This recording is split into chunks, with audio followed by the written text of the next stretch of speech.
Hello and welcome to the channel. There is a lot of discussions about e to the power of pi versus pi to the power of e. Here is another problem of this type, which I believe was first presented as the Math Olympiad in Belgium.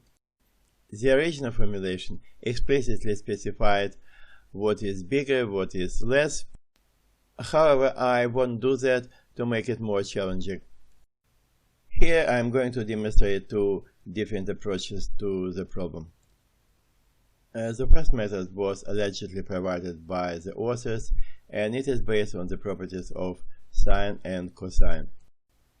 See which properties are going to be used. So we draw a coordinate system with the unit circle, also called trigonometric circle, which is the circle of radius 1 with the center in the origin. Since 2 pi is a common period for sine and cosine, we can, without loss of generality, assume that alpha belongs to a particular interval of length 2 pi. Here it appears more convenient to use a symmetric interval from minus pi to pi, and quite obviously we exclude minus pi, as the values of sine and cosine for minus pi are the same as for plus pi. For each value of alpha, we can draw a so-called radius vector with the length 1, making angle alpha with the positive direction of x-axis. So x-coordinate of the vector will be cosine of alpha, while y-coordinate of the vector will be sine of alpha. At start, we take alpha between 0 and half pi, including the ends, which corresponds to the first quadrant. Then we move to alpha more than half pi and less or equal than pi, which is the second quadrant. And finally, we consider negative values of alpha corresponding to third and fourth quadrants. When alpha is in the first quadrant between 0 and half pi, sine and cosine are both non-negative. And they are no more than 1, of course, since a sine or cosine can never be more than 1. Within the first quadrant, we can see that the bigger the angle gets, the bigger is sine and the smaller is cosine. This means that sine is an increasing function, while cosine is a decreasing function in the interval from 0 to pi over 2, which can be written as the following. If alpha is less than beta and they are in the range from 0 to half pi, then sine of alpha is less than sine of beta, but cosine of alpha is more than cosine of beta. And again for the first quadrant, when alpha is between 0 and half pi, we prove the following inequation. Sine of alpha is less or equal than alpha and equals only when alpha is 0. At start, take alpha equals 0, mark that point B.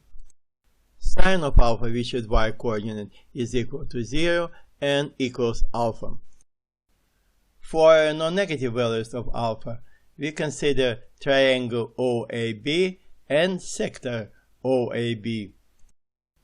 The area of the triangle can be calculated as half of the product of the sides, or A, OB, and the sine of the angle alpha between them.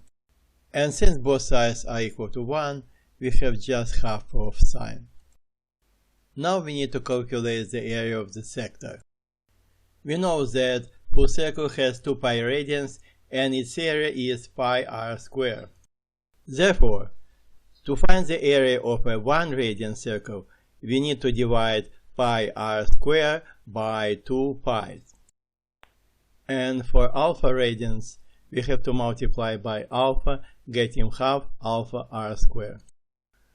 So we can write the area of the sector, and since the radius is 1, we get just half of alpha. Since the triangle lies completely inside the sector, the area of the triangle is less than the area of the sector.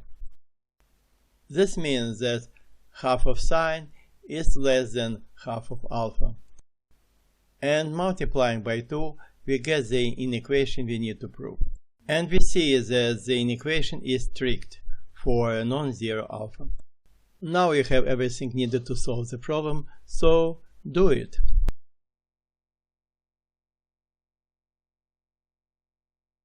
So we start with alpha in the first quadrant, that is not less than 0 and no more than half pi.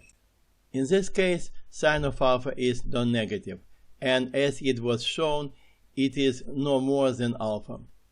This means that both sine of alpha and alpha are located in the first quadrant, where cosine is a decreasing function.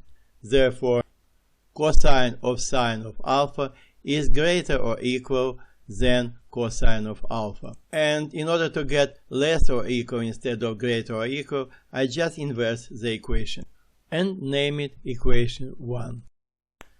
Then we know that in the first quadrant, cosine is non-negative and also is less or equal than 1. Since pi is more than 3, then half pi is more than a half and therefore more than 1. So we can continue the inequation for cosine of alpha and write that cosine of alpha is less than pi over 2. The inequation for cosine shows that cosine lies in the first quadrant. Therefore, sine of cosine is less or equal than the cosine itself. This is equation number 2. And we can merge equations 1 and 2.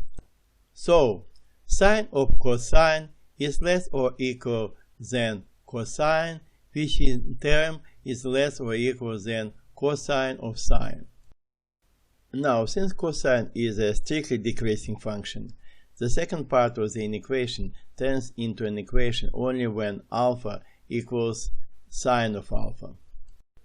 And we know that this may happen only if alpha is 0. But if alpha is 0, then cosine of alpha is 1.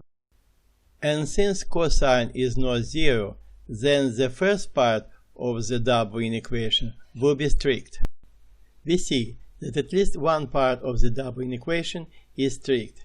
Therefore, the final inequation is also strict. And we get sine of cosine of alpha is less than cosine of sine of alpha, for alpha in the first quadrant. We move to the second quadrant with alpha more than pi over 2 and less or equal than pi. Pi over 2 is excluded as this value has been already considered previously. Now we see that cosine is negative and it cannot be 0 because the value pi over 2 is excluded. At the same time, cosine is no less than negative 1, therefore more than negative pi over 2. This means that the value of cosine is located in the fourth quadrant, where sine is negative, and it cannot be 0 as cosine of alpha is strictly less than 0. And we write that down, and we look at sine of alpha, which is non-negative, but less than pi over 2. Therefore, sine of alpha is located in the first quadrant, where cosine is positive, and it cannot be 0 because sine of alpha is strictly less than pi over 2.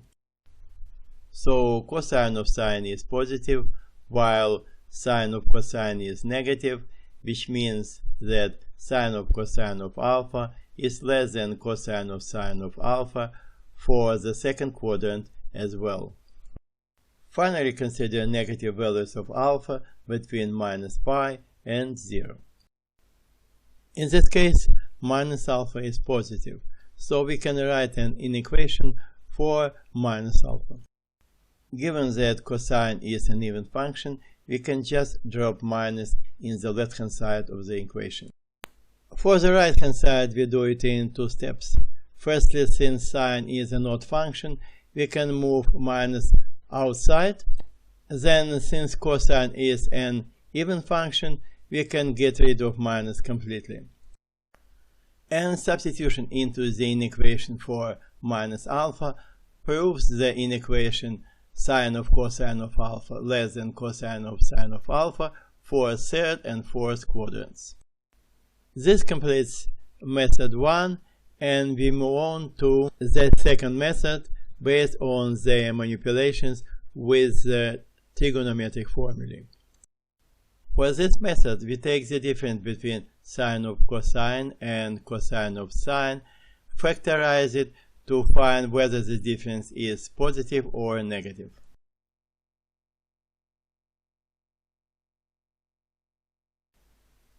This time we do not consider different cases, and we don't need even a drawing. Just take the difference of those two expressions and find out if it is positive or negative. In order to factorize the difference, I express cosine in terms of sine using complement angle. We get a difference of two sines, which can be factorized using a formula that can be found in any textbook on trigonometry. Sine of a minus sine of b equals 2 sine of a minus b halved times cosine of a plus b halved. And we apply this formula to d. For the sine, we need to subtract the second argument. So sine of alpha changes minus to plus, and we have to delete by 2 according to the formula. So we get cosine of alpha plus sine of alpha over 2. The second term also contains pi over 2, which becomes negative and also has to be divided by 2. This gives negative pi over 4. For a cosine factor, the second term has to be added.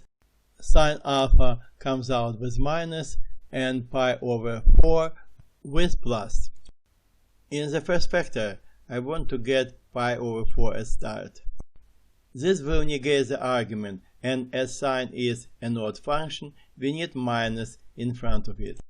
Meanwhile, I also change the order of writing. Place sine plus cosine instead of cosine plus sine.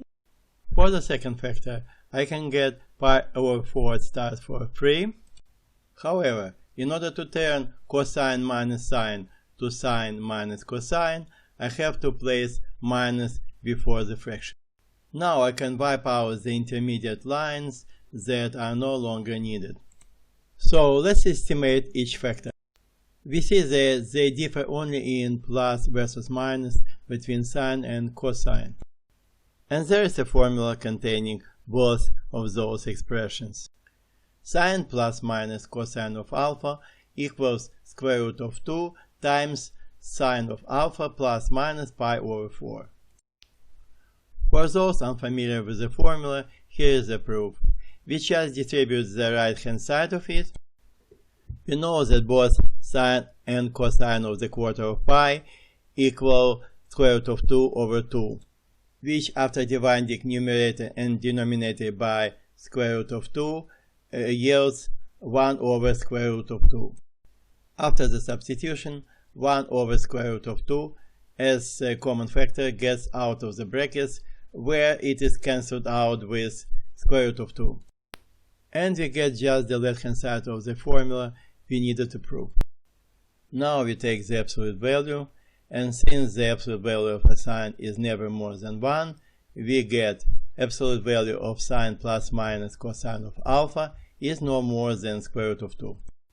Then we divide by 2 and get square root of 2 over 2 in the right hand side.